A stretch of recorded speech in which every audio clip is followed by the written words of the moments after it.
On defense is kind of a big talking point after the game, after watching the film. Is that safe to say that was an issue, and why do you think it was, if so?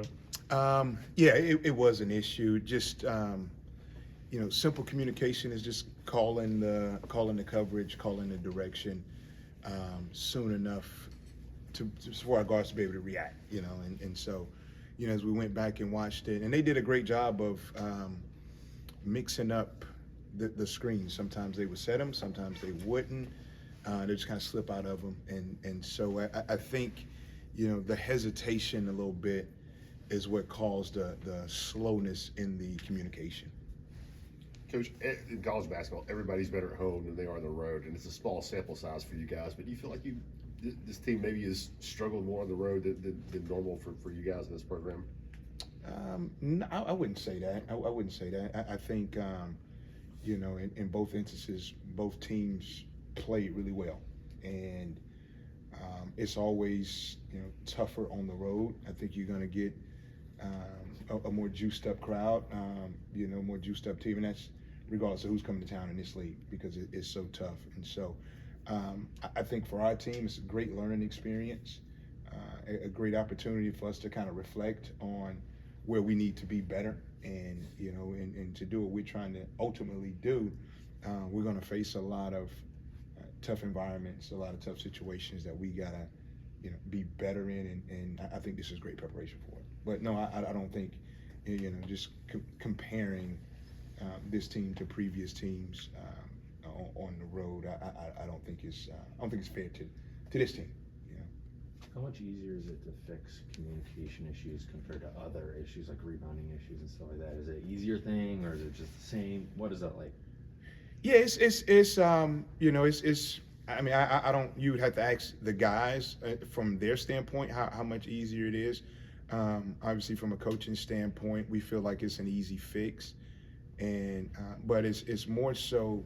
I wouldn't say necessarily the communication. It's the just recognizing what's going on and being able to process it first, and then after that, then you can communicate what's going on, and so I think that's something that can be fixed with more film and more reps in that particular in those particular situations.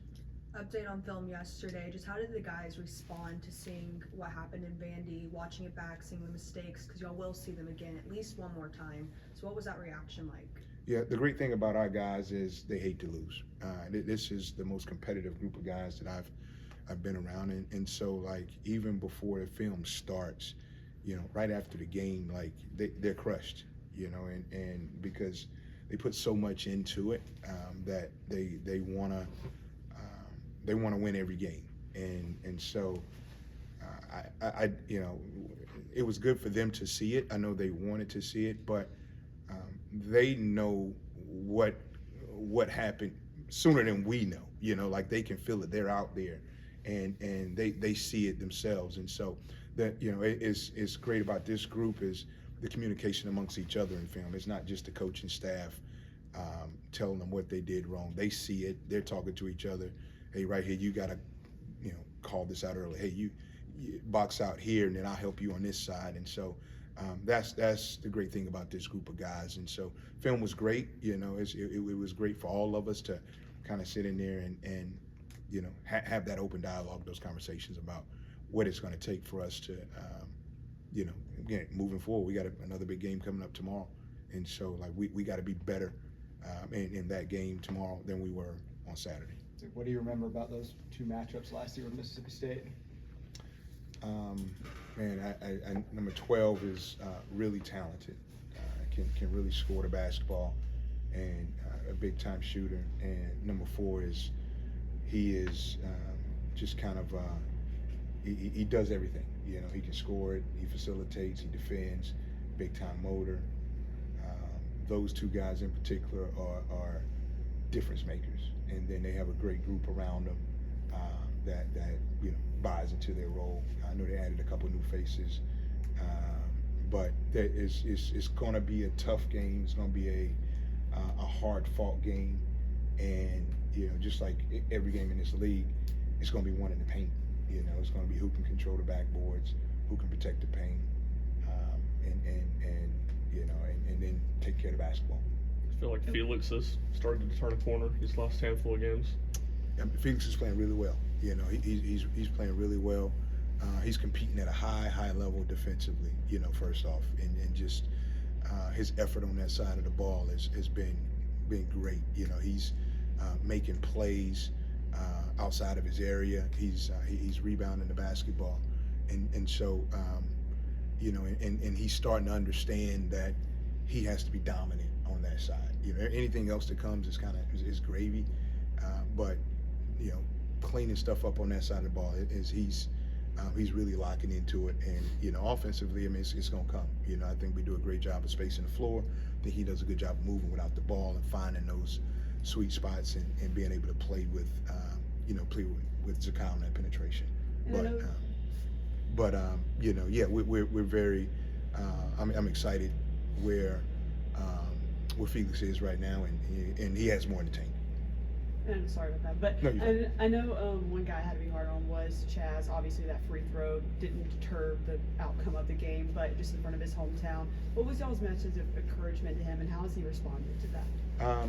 You know, I know he was probably heard about it. You know, he as you know, not even just being in front of his home crowd, he had opportunity to tie the game up and send it in overtime. But you know, the message was clear. Like, that's not what lost the game for us, and by no means. There were plays throughout the entire game that we could have been better, that played as big of a part as that did, you know. So we were clear to make sure he understood that, his teammates understood that, and they did. Like, this is a group that's been in a lot of high-level games, and that understand is 1-2 possessions, you know, in the first half can determine the outcome of a game. And so I think Chaz is a resilient guy. He's tough. He's you know, he understands it. I mean, he probably wish he had him on his back, but it is what it is, and you know, we move on and let it make us all better.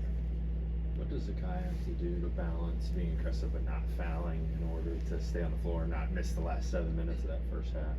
Yeah, I mean, it's tough because that's what makes him great, right? He's really he's aggressive, and you know, he's really disruptive, and that's what makes him who he is. That's what makes him one of the, you know, probably the best defensive point guard in the country.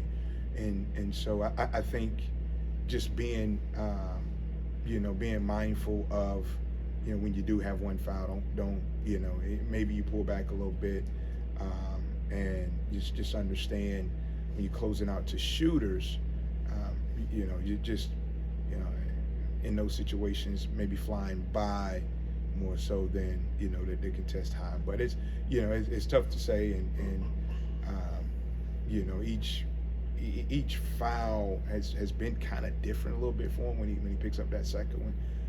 But again, it's hard to tell him to not be who he is, you know. And so I think when it does happen, the guys around him got to be ready to pick it up and fill in for him, which we're capable of doing. How hard is that decision as a coach to sit a player or to play a player based on who it is, the score in the context of the game with the two foul situation? You know, we have our philosophy of you know, what we do in those situations. So you know, it's not really, you know, in the moment really hard to, you know, to debate. Like, we feel confident in every guy that's on that bench, you know, all 9 guys. And so if somebody gets in foul trouble, somebody gets hurt, next guy's ready to step up, and that's the role of the team to lift each other up. And so when one guy is out, the next guy and the team's gotta fill in that void. Coach, conference play is always a battle, but there's even more like scoreboard watching this year in this league for you guys, just because of, you know, how competitive it is, how many good teams there are. I mean, you find yourselves, you know, after a game, you know, looking to see, you know, who did what and, you know, what the records are. Yeah, it's a great league this year, man, and probably the best league I've ever been a part of. And you know, every game is competitive. Is you know, every game is unique, and there's so many different styles in this league that it is.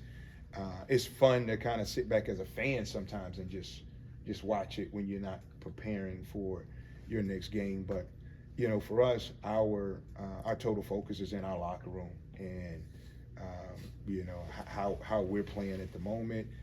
Did we take care of business?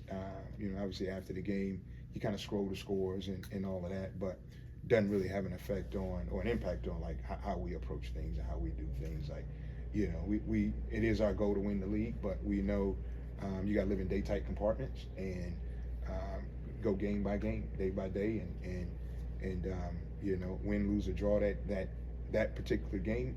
You know, you got to move on to your next opponent and try to get better. But it's an unbelievable league with great players, great coaches, and it's exciting. And I'm sure as a fan, like just being able to sit back and watch that, you know, night in and night out, having great games is probably fun. What areas do you feel like Jordan can improve in while playing that point guard position when Zakai is out? You know, I think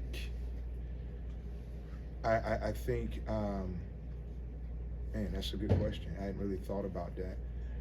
I would say with Jordan, just, you know, the more reps he can get at it, you know, and just understanding the pace, you know, when to go fast, when to go slow, you know, and I think the more he does it, the you know, the more comfortable he'll get, and but I think more than anything, just the pace, you know, and bringing your own pace and not having to play at, you know, Zakai's pace is probably the biggest thing, you know, with him on that. But thanks, Coach. Thanks, yeah.